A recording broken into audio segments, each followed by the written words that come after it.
Kani kerja ko bela kai basketball balapan long daka KSU Maulai Circle kelas sedang naruk kesau trik uyayong bagi ladon sau art liki kenhuan ke belawan bani Shimbenta. Hagajing aku nega final hakiliang gikan thai bak shinrang kelalong kabai tenat bha. Haga bagi samla kan thai bak shinrang gilap ni la kasap jongki hakmat kinong petkai. Hagajing aku nega final nakaliang gikan thai ke dubak kalapan liam ke dubak bi dasan puai lalai pun real point. Pada kerja aku nega final jongki shinrang pat ke Onyx kalapan rem ke dubak da nyop pun real lah nyop point. Ka lari hun warjri jong ke dubak bi kala yo ke kusnam kum kenong elakai ka ba tebet tam hakaliang gikan thai. Kad ba umeban shadap jong ke Onyx ulayo ya kena kusnam na kaliang kishinrang. U Presiden ke KSU u Lambok Starwell Marangar kum Kongsan. Uba Donald Walang u Secretary jong ke Meghalaya Basketball Association. Bad u General Secretary ke KSU uba Donald V Thaba. Sa mi kusnam shikinong job hagani kejing ko lekai basketball. Kikin huon ibara akan amla adu kilayo ko kusnam bat kasong pisa kaba 10,000 tengkah bat kibuan baar kilayo ko kusnam bat kasong pisa kaba lai 10,000 tengkah.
Five seconds.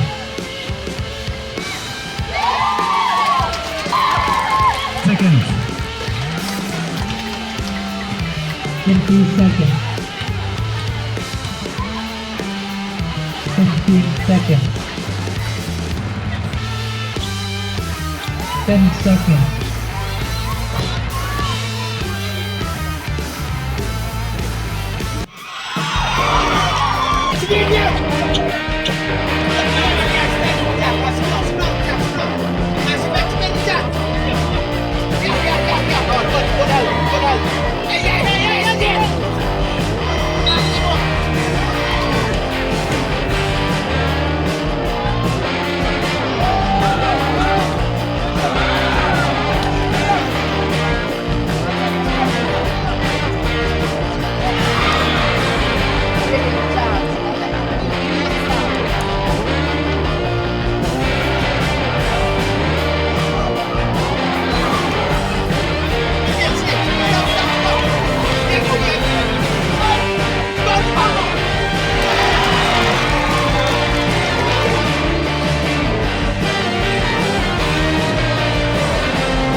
Italy. Hip hip.